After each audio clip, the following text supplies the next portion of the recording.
Seth, I appreciate you being here, sir. It is a pleasure to have you on. I've been listening to your music for a little bit now, and I was like, all right, I got to get this guy on, and I'm so glad that we're able to do this. I appreciate you reaching out. I saw you talked to Rudy as well recently, yeah? I sure did. Another great musician. Yeah, so it was nice to see that and know that I was in good company. He's a great musician as well. Um, but Seth, I wanted to start here, man. I know that you're a multi instrumentalist and a composer. Mhm. When did you start getting into music though? What was like the first kind of trajectory step into music?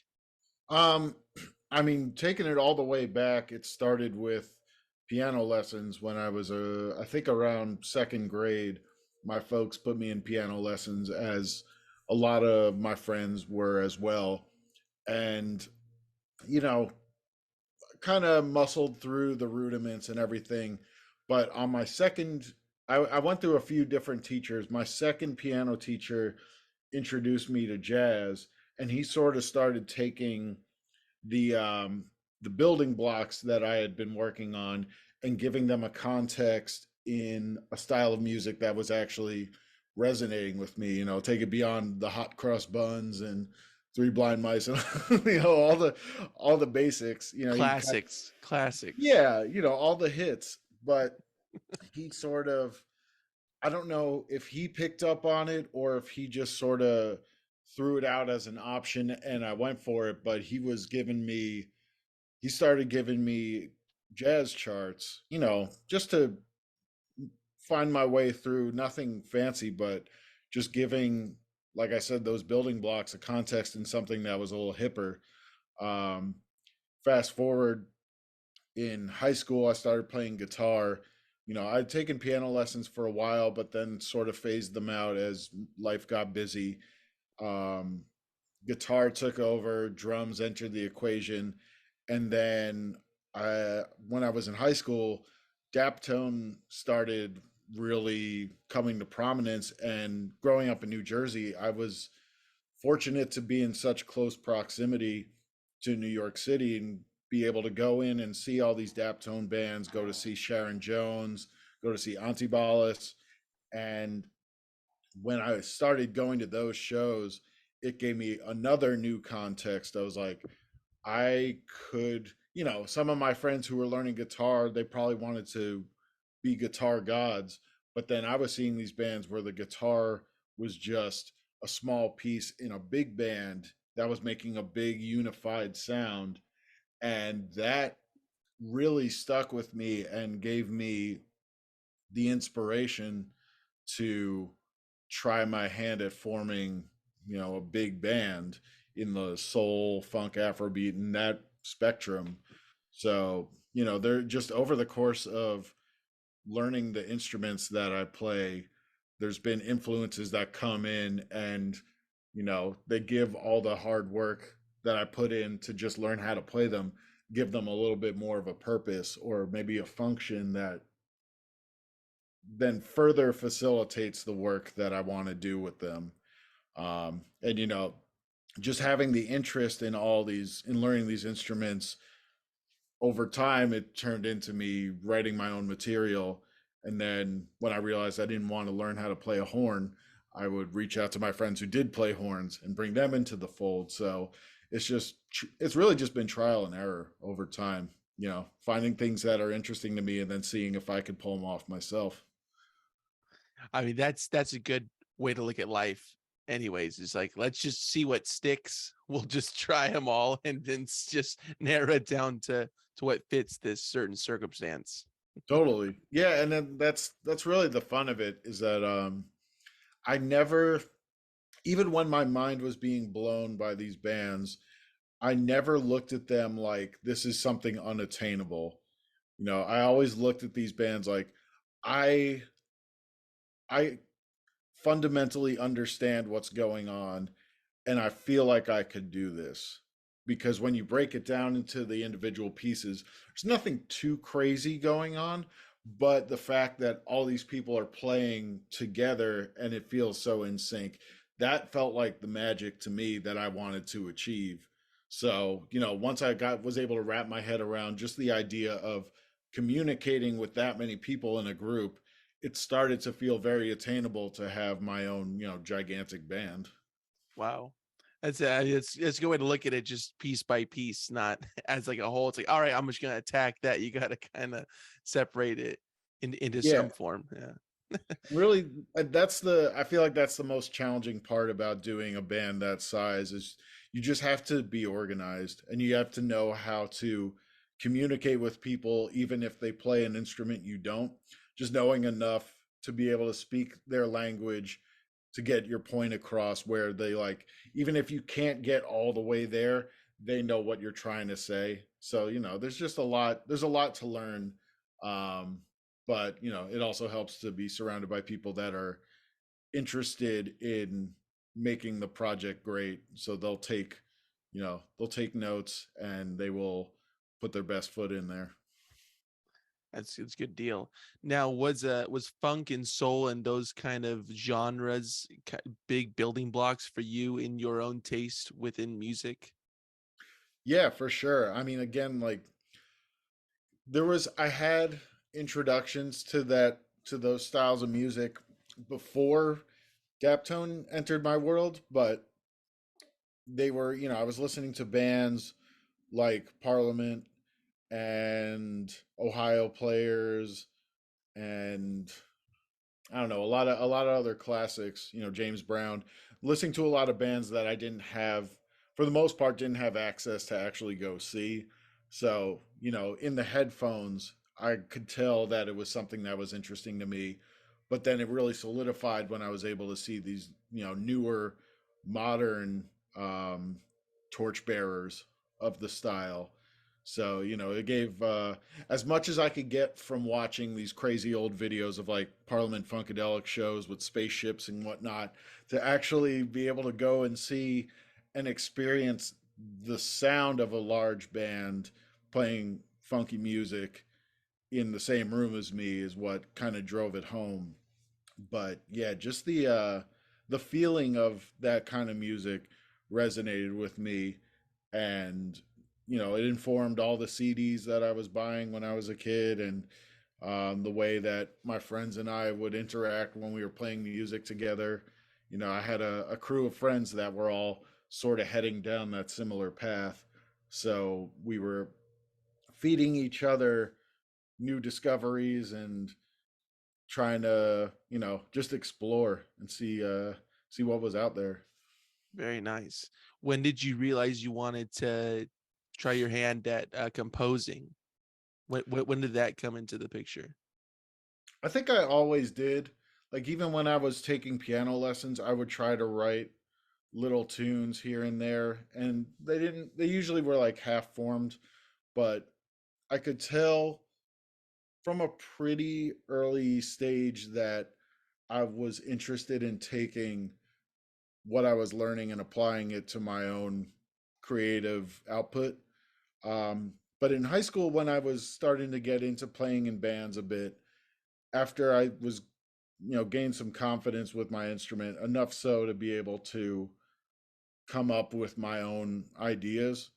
Um, I the interest in writing my own material started to really take form. I played in a few bands where I was not the songwriter, and it was fun. I was able to, I learned a lot by playing other people's material, but it was very evident to me that I wanted to be in charge.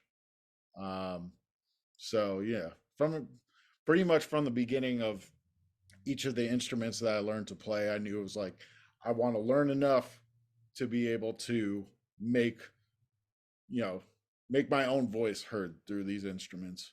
Sure, sure. Did you go to school for music, or did you just end up just going on your own route and getting it done?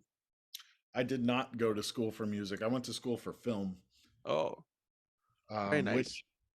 which has its own that had its own influence on what I do for sure. Because I've been told there's a cinematic quality to what I do, and also I make all my own music videos and stuff. But anyway, the short answer is no. I did not go to school for music. Uh, I took private lessons when I was a kid, but that's where it ended. And honestly, I ultimately forgot a lot of what I learned in those lessons and kind of just re put it back together through my own trial and error in early adulthood. What was the first kind of band that you had your hand in writing all the music for? Was it this current band that you're in right now, or No, so the band that came right before this was called the Mad Doctors, which was a three-piece sort of garage punk band. I didn't write 100% of the material, but I wrote a lot of it. And that was the first band that I felt like I had a lot of creative ownership over what I was doing. Because even in high school, there were a few bands where it would be like one member wrote a song and then another member wrote a different song, and it was all kind of a collage. But this one, 80% of the material came from my brain and my demos. So, I cut my teeth doing it was a three-piece. We did that for a while. It was the first band I ever toured with, and I learned a lot doing that one. And actually, the bass player from that band, he's in Ghost Funk now, so you know that carried through as well. But yeah, that punk band was the first one that I was a primary songwriter for, and wow, then these that band and Ghost Funk overlapped a little bit. I started Ghost Funk while the other one was winding down. it's good, just step in the new direction Yeah, whilst the ship is still there. That's good. yeah, and it was because like I said, I was getting really into funk and soul when I was in high school. So doing the garage punk thing for a while was a bit of a departure, and it was fun. It was a necessary departure, but then, 4 or 5 years into doing that as my main musical output, I wanted to, I got the bug to go back and revisit like funk, soul, jazz, that stuff. I wanted to see, okay, now I have all this experience under my belt, touring and just playing all the time. Let's see what I can do with that to apply it to the music that was important to me in the first place. So yeah, it's important to go back to your roots like that. It's like, all right, this is still here, and it's still something that you wanted to do. It's awesome. Yeah, When and I what think sometimes sorry, what please, Seth, go ahead. oh I'm no, not no. trying to step over you, man. I know you got creative control. I'm not trying to get in your way here. No, my bad. I was just gonna say sometimes it takes having a departure to or what do they say? It's like absence makes the heart grow fonder, something like that, Bingo. but also just getting perspective and being able to come back to it with fresh experiences that without burning out on the one thing. It's like I got to try something different, and that in its own way set me up for the success of what I'm doing now because it gave me confidence on the instrument that I didn't have before. So, and also just as a songwriter, I learned a lot about what works and what doesn't work and how I like to get my message across to an audience or a listener. Yeah, there was a lot to take away, even though genre wise it was a departure. What year did Ghost Funk Orchestra begin? I think in name maybe 2015. I think that's when I released the first little EP that I slapped the name Ghost Funk on. 2016 is the year where it started in earnest, where I released Nightwalker and Death Waltz. So those are the first two EPs where I sort of, cemented it that this is my new recorded output. Um, and this all predates any semblance of a desire to do a live band that came afterwards. So 2016 was the year where I'd say it started in earnest, but the name existed and was attributed to a few pieces of recorded output back in 2015. And then 2017 is when the live band started. Gotcha. Now, was it called orchestra in the beginning, or was it just Ghost Funk in the beginning? Um, to be honest, I think the very first release might have just been Ghost Funk. I can't remember if Orchestra was always part of it, but I know when I put out Nightwalker and Death Waltz, it was Ghost Funk Orchestra, which was Gotcha. like a little. The orchestra part was a little bit of a nod to Unknown Mortal Orchestra because I had read an interview where Ruben, who's in charge of that band, I think because his is also sort of a one man operation, and he wanted to put orchestra in the name. I think he said to give it more validity or make it sound like a bigger thing because it sounds very official. So that was my little nod there because I'm like one man band called an orchestra. It's an in joke for myself, but then it sort of manifested what it is now, which is a little bit closer to the actual orchestra than where it started out in Sure. some aspects. So I mean, and it was just you in those beginning kind of early days of the project. Yeah, for the first couple releases, my only outside collaborators were a few singers, and I think there was like some sparse horn parts here and there, but not really arranged, more just solos. So the bulk of it was everything that I could play. So it was like drums, bass guitar, keyboards, and hand percussion. It still had sort of a garage rock feel to it, um, but with a few outside collaborators. And then as it went on, I started to shift some of the focus away from myself and start to feed the interesting parts to other instruments like horns and strings and do more with vocals. Gotcha. Where did the name Ghost Funk come from, by the way? Not the orchestra part, but the first part of that. Um, I think it was just, I made the recordings initially with no real master plan about what to do with them. And when I was trying to figure out what they were, I think just thinking about a genre to tag it on Bandcamp or something, I was just, I don't know, it just popped into my head, Ghost Funk. It was, especially for the earliest recordings, it made the most sense. Maybe a little less so now, because I've taken things in some respects to more grand or bright places. At first it was very dark, very distorted, um, real murky, and it fit it fit that title. So yeah, I think it was just something that popped into my head when I was trying to figure out how to describe what it was I made. How did it kind of expand into what it is today with 10 people being a part of this project? It really was like, it all came down to the recordings were my priority, and as I kept making more of them, my confidence as a composer grew, and it made me want to keep challenging myself to try adding more elements. And as I added those elements, the recordings were happening concurrently with the live bands coming up to speed. And just by virtue of wanting to play these songs live, I pigeonholed myself into needing a lot of people to represent them.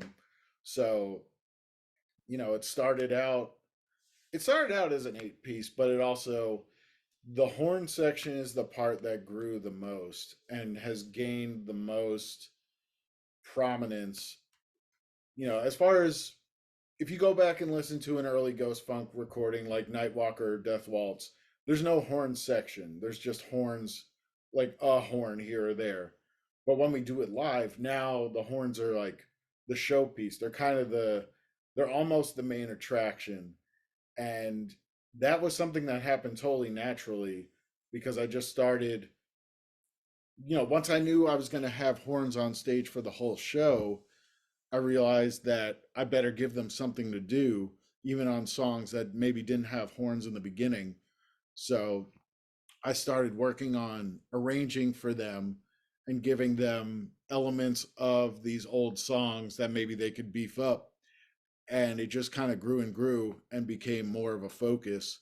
So it was sort of like the recordings informed the live band, and then once the live band was up to speed, it started informing the recordings, because now I have all these horn players that I work with regularly, and I want to use their talents as much as I can, because if they make such a strong impression in the live setting, it stands to reason that they'll continue making a strong impression on a recording. So it was just like from all angles, me wanting to try stuff, and then also getting the feedback from audiences when I put it in front of them. They everything fed into making this large organization make sense. Um, yeah. Yeah. Did you expect the horn section to have such a huge kind of um reaction from the audience when you saw that the first time? Were you like kind of taken aback by it, or were you like, yeah, I figured that it would have something to like this, that would be the reaction to that? Yes, I did and I didn't. Because initially, when the horns were being integrated into the live band, they weren't the focus, and the way that I wrote for them was still pretty rudimentary.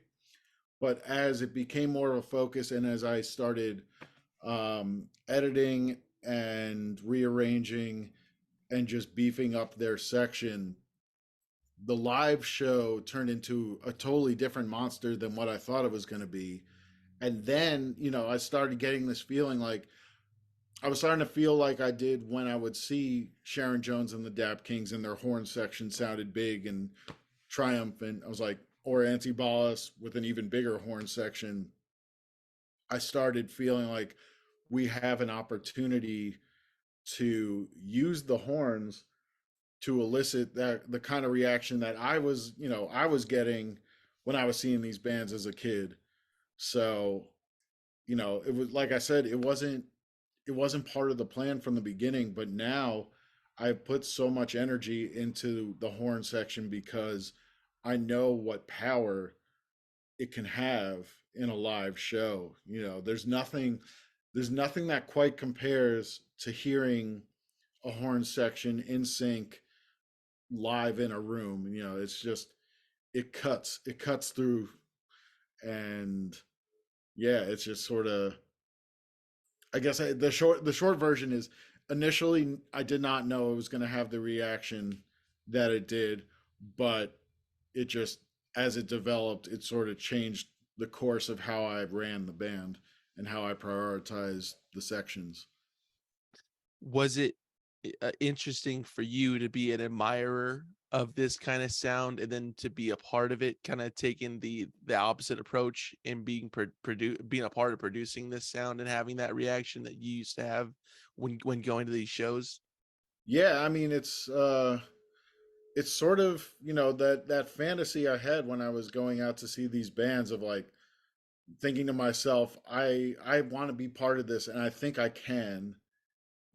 Fast forward, and now I'm sort of doing it. I'm not at the level that they were when I was going to see them, but we're making an impression, and it's cool to be in a position right now where I feel like I have an understanding of what I can and want to do with this band.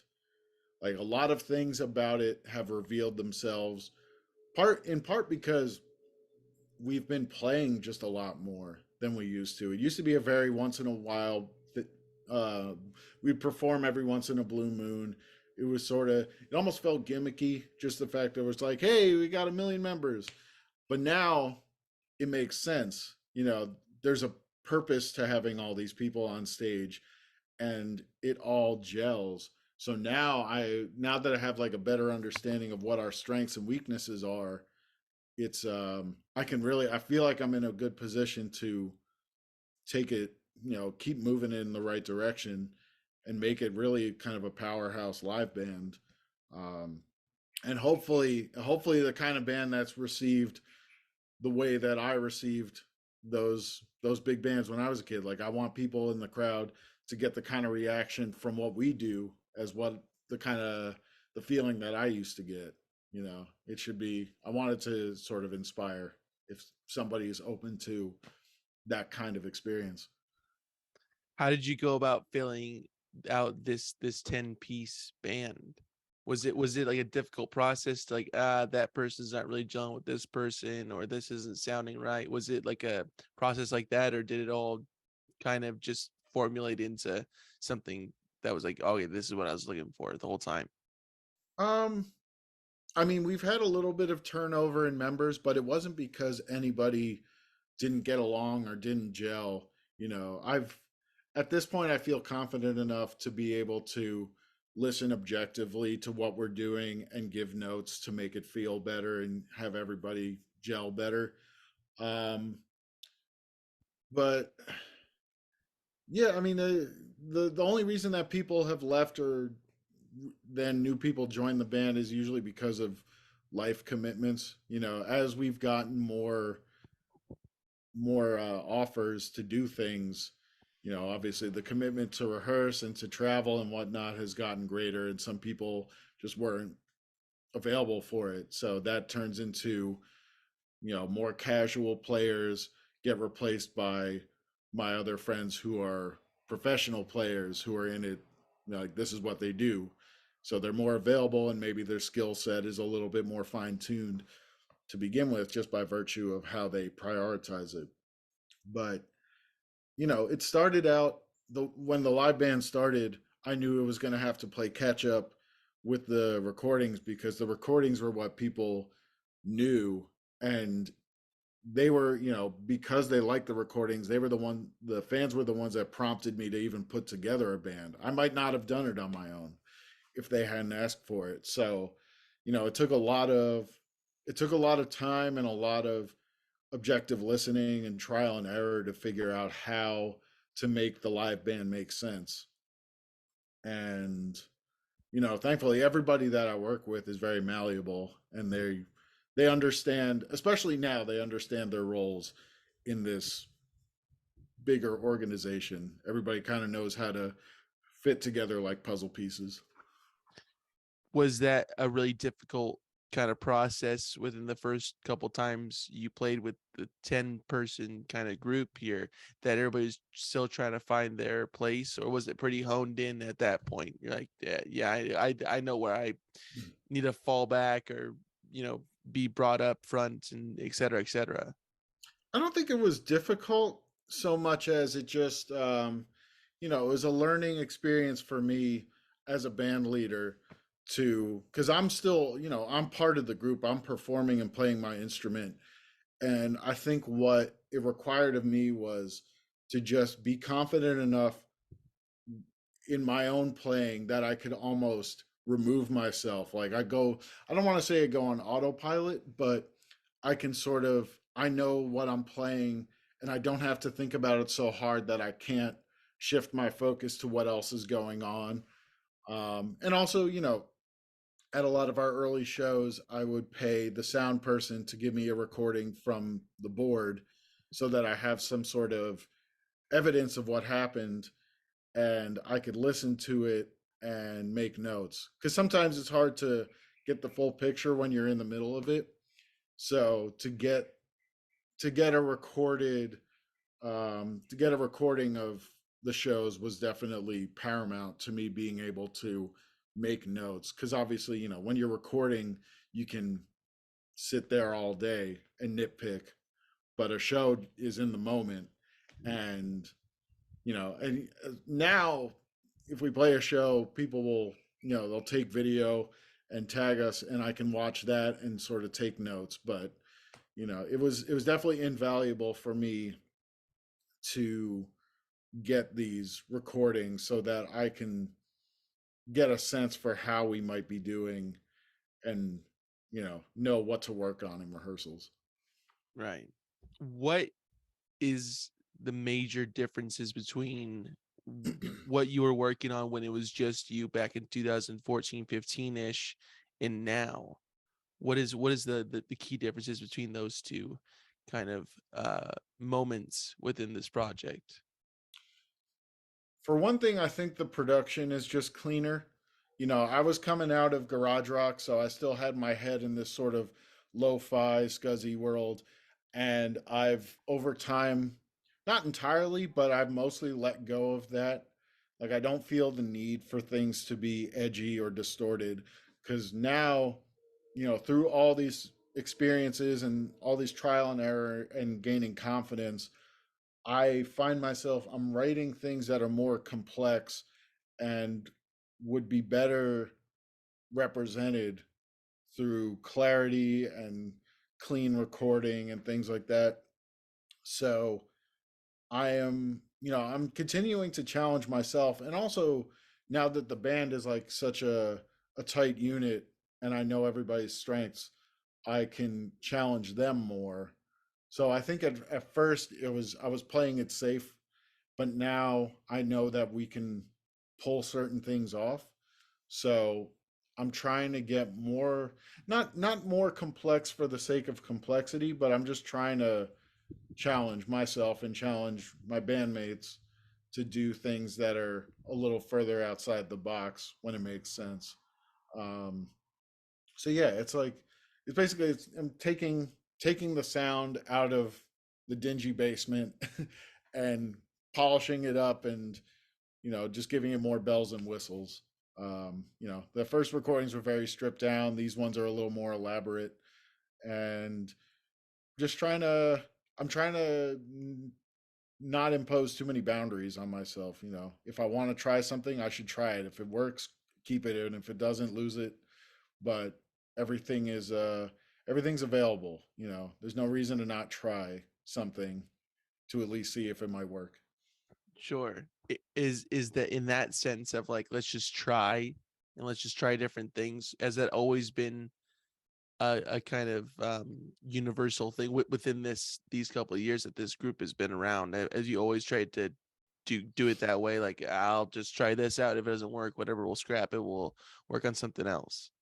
Yeah, for sure. Because, even from the very beginning of the band, it's always been sort of eclectic because I'm trying to I'm trying to explore a lot of different influences under the same umbrella.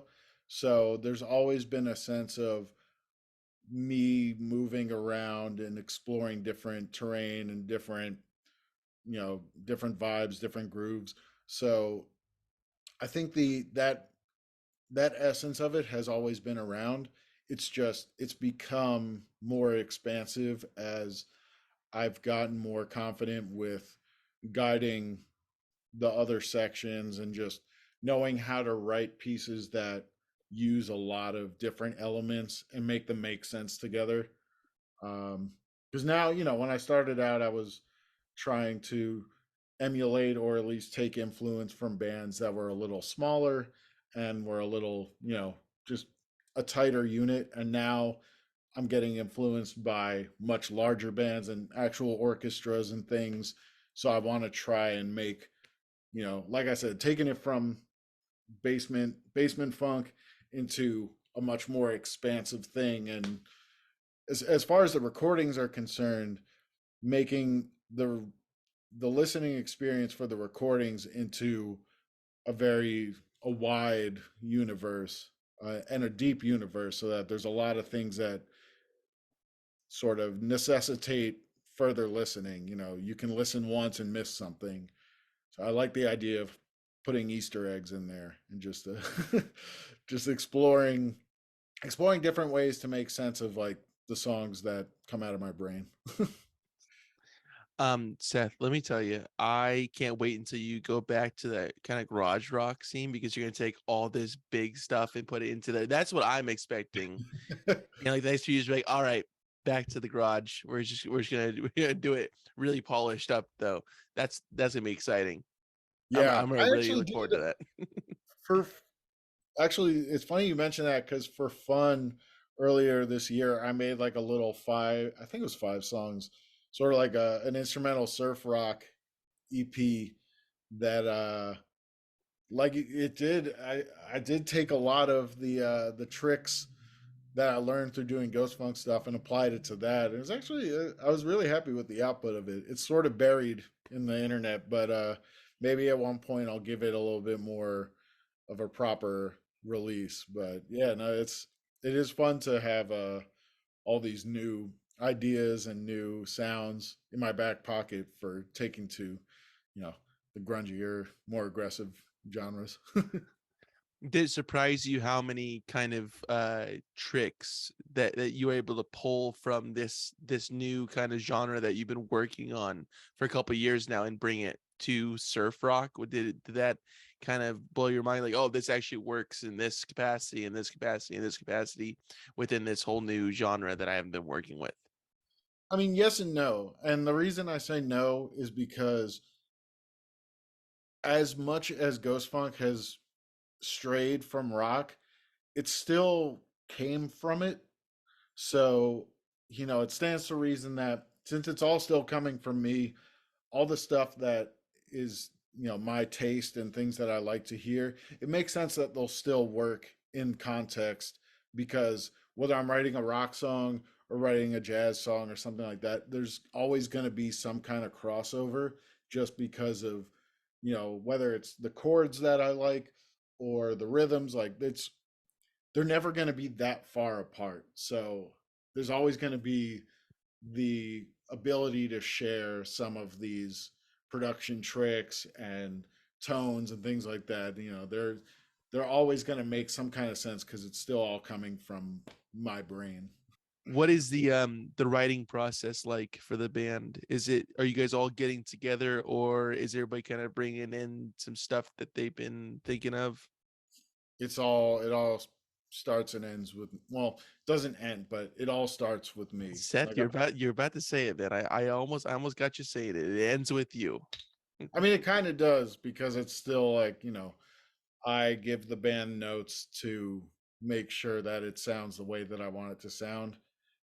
But yeah, all the compositions come from me and I bring them to the band. Every once in a while I'll co-write with somebody. I've co-written with my brother. Like he plays bass and we've written some stuff together. But yeah, the majority of it comes from me. Your brother Julian, correct? Correct. Yeah. Okay, yeah. How is that working with a sibling in that capacity of 8 other people? Um, I mean, it's great because we've all. He's not in the band anymore because he moved, but it was fun because we played together in high school a bit, and it's nice. It's fortunate that we always got along and we were learning to play music at the same time, so we could sort of bounce ideas off each other and just go in our parents' basement and play together. So yeah, it's always been very natural, which is Wow. nice. That's always nice. You don't want to force it, Seth. No, no, certainly If not. I know anything about composing, all right, that's a key aspect right there. Hmm. How often do you kind of think about a song and you're trying to write it and you're thinking about every kind of moving part of this thing, and it just gets kind of rearranged before you get it to the players themselves? How often are you like, actually we'll do this instead of this, and then we'll tweak this and such and all that? Pretty often. I mean, I'll typically demo something a few times before it's worth bringing to the band, and I generally bring them pretty fully formed songs. So depending on what the song needed, it might have gone through a bunch of revisions before it makes it to the live band. Excuse me. But then also, when we were putting together this new album, in the past, I had brought the horns in with completely finished written horn parts for them to just read off the sheet and play. But this time, I didn't do that for all the songs. Like for some of them that were already part of the live set, they had they were already good to go. But then some of them I was like, you know what? Why don't you guys just come over and we'll figure it out together? Because I don't feel like I need to be working this out by myself. I think it'd be more fun to have the horns in the room and I just say, try this. No, don't do that. Try this. and then maybe they have ideas. So, I'm letting more outside influence in when it makes sense. But yeah, I mean, things get revised, and a lot of the horn arrangements that we do live have been revised. They've some that have been around for a while might have gone through a few different versions, or maybe I added something or removed something just as we've played more, and I get a sense for what's working and what's not. I'm always keeping my ear open for opportunities to make it better. How often are you or is any kind of part of the band improvising just a bit? Not, I mean, not like fully going off on a new kind of solo or whatever, but like kind of just incorporating new notes, for instance, into a song while you're playing it live. Does that come into play at all? Lately, yes. I think for a while, no, because people were just trying to get comfortable with the songs and make them sound right. But lately, there's been a lot more playfulness, especially in the horns. They play the parts where everybody's playing together, they'll stick to the chart. But, they've been reharmonizing a little bit and coming up with some little extra bits here and there.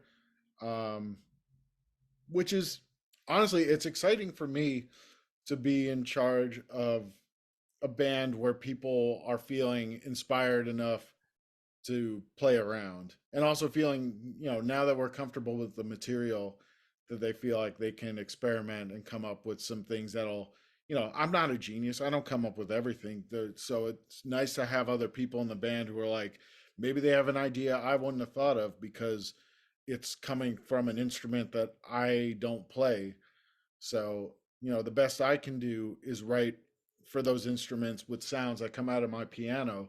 But once you actually put it in its instrument of where it was destined to be, things might come out sounding different. And sometimes they have a better idea of how to get my kernel of an idea across in a more effective way.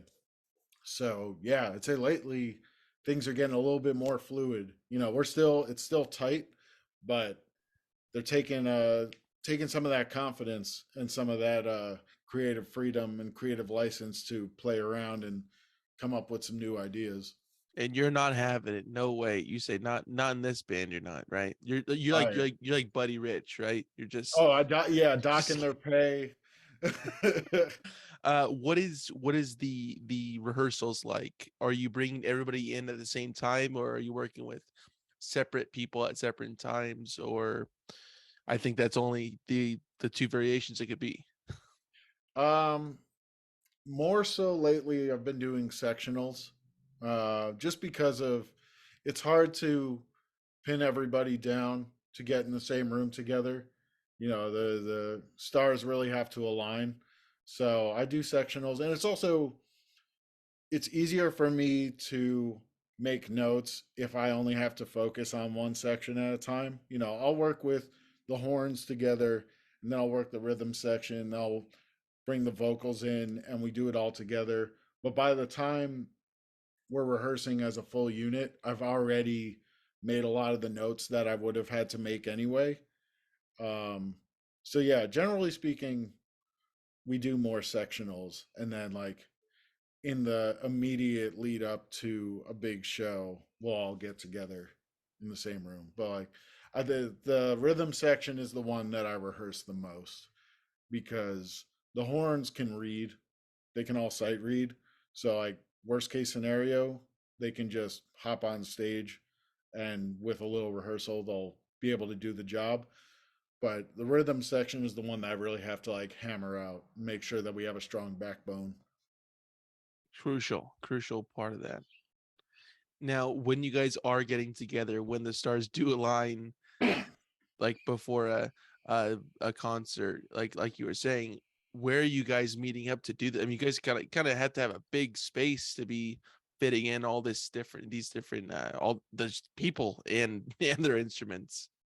Yeah, I mean, when we do just sectionals like rhythm section, I'll sometimes, if everyone's available to come to my house, I'll do it here because, you know, the places we use in the city are hourly rentals, so it's nice to not have to worry about the clock, especially when I'm teaching new material.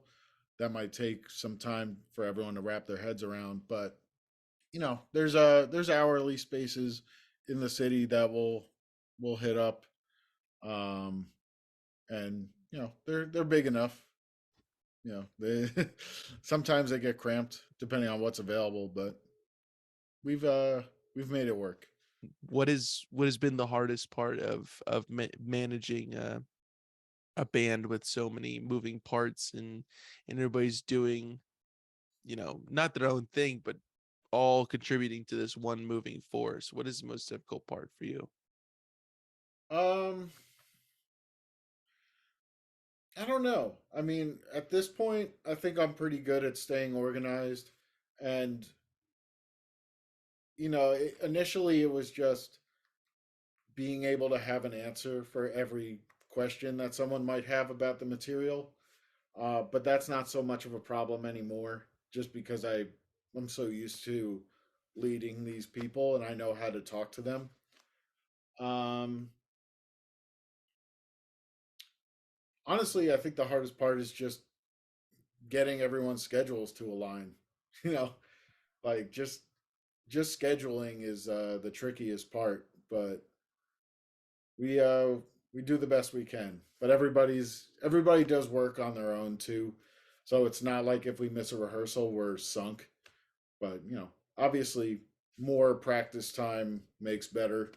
But you know, people can read music. I can write music. I can send them things to work on their own, so that when we get together, it's really just running through everything and making little tweaks. If you weren't playing guitar in this band, what do you think you'd be most prone to playing? Maybe drums. Um, yeah, second to guitar. That's my most confident instrument. And then third would be vocals. That's Definitely. yeah. I mean, I was the singer in the punk band, but yeah, that era is over. I mean, it's over for right now. It's just quietly sleeping. Yeah. It's coming. That the new album, going back to the garage. It's gonna be awesome, Seth. Let me tell you, I'm really looking forward to it. Yeah, I'm sure everybody is. Um, is is recording the thing that's most time consuming with the band? Is that the aspect that takes up the most time in terms of getting it kind of straight? Um, I mean, I spend the most time doing that just because I do it at my house, so I have the freedom to pop downstairs and nitpick and tweak. Um, That commute though, it's yeah, difficult. it's brutal. Yeah, I think that's the aspect I spend the most actual hours on is the recording process. I bet. I mean, I bet it's tweaking and everything like that. And you guys all perform live, and it's always one take, right? Not at all. We don't perform live because it's all me until the horns come in. So yeah, no, it's a lot of pieces to put together. Um, we kind of touched on this a little bit earlier, but it was 2014, 2015 ish when it the Ghost Funk was began, right? Yeah, yeah, pretty much.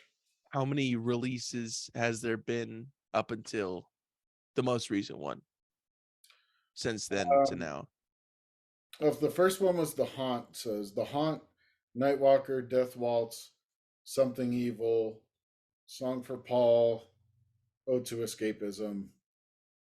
So as far as like, because there's been a few little singles here and there, but yeah, I guess six proper releases Wow, up to A New Kind of Love. that's a lot. Yeah. That's a hefty amount of music within I mean within that frame of time. It's very Yeah, it's quick. not a huge amount of time for all that. No, but That's great. And now Ghost Funk is signed to Coal Mine, right? Yeah, we've been with them since 2019. Wow. How did that kind of come about, the relationship between the band and the record label? Um, I mean, when A Song for Paul was nearing completion, I wanted to find a home for it. And I reached out to some of my friends who were keyed into this world like I was and asked them their opinion, like, where should I send this? And some of them told me hit up Coal Mine. So, among other labels, I sent it to Coal Mine and they were interested. They took us on. So, and it's been a great relationship. They're fantastic label. Put out a lot of great stuff. Yeah. No, Great, it's a great, good place to call home for sure. great stuff coming out of there. Um, do you ever work with any other bands? I mean, kind of helping them out whilst working with your own band, or is it kind of just strictly like I gotta focus my time on what I'm working on? I used to record bands more. I do it less now, but I still occasionally will record bands. But yeah, not so much. I don't really produce other folks. Maybe I will in the future, but most of my creative energy is directed towards my own output.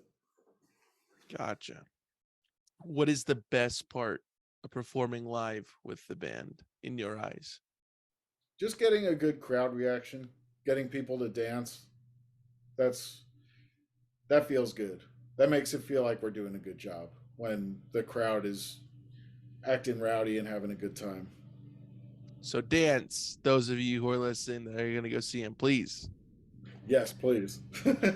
show him. Seth, really thank you so much for doing this. I really, really appreciate it, sir. It's been an absolute pleasure sitting and chatting with you. Yeah, But before we wrap it up here, I got some promo to do. So Ghost Funk Orchestra streaming everywhere, right? Wherever the people get their music, that's where they can find you. as far as I know, yeah, I think all of them, especially Deezer.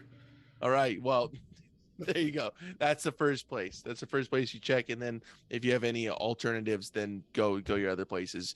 I guess YouTube is doing music now, so I mean, Oh check yeah, there or Apple or this. I don't know if you heard about this one, Spotify, kind of low up and coming. yeah, they're doing okay. Yeah, they're gonna take Deezer's place soon. Yeah, so See if they're lucky. yeah, I mean, we'll see. Time will tell. Um, and the people could go support you directly through the Bandcamp, right? Yeah, Bandcamp is my number one. So yeah, and everything is up there. There's stuff on Bandcamp that's not on the other streaming platforms too. So I'd say that's the spot. If you want the like full immersive experience and you want everything, Bandcamp. And if you want something more convenient, all the others. And that's ghostfunkorchestra.bandcamp.com. That's the best place. That's where we're talking about right now. And Coal Mine also has some releases that you can go and buy and support as well. Yep. Awesome, awesome. And the people can stay up to date with shows and releases and tours and all that good stuff by following you on Instagram, right? That's the best place, the band on Instagram. Yeah, that's the most like up to date day to day place. But then also our website, ghostfunkorchestra.com, is where I'll put show dates, ticket links, press, um, all the goods live in there in perpetuity. So if you want a less chaotic experience than Instagram, then hit the website. But if you're looking for that chaos, that's at Ghost Funk Orchestra on Instagram. Correct. That's where it's all happening. Seth, thank you so much, sir. Did we miss anything? No, I think we hit it all. All right. Awesome. Awesome. Well, thank you for sitting down with me and chatting. It was an absolute pleasure, sir. Thank you again. No, thank you for having me on. It's I'm fun. gonna stop recording this. I'll talk to you in a minute. All right. Thank you, Seth.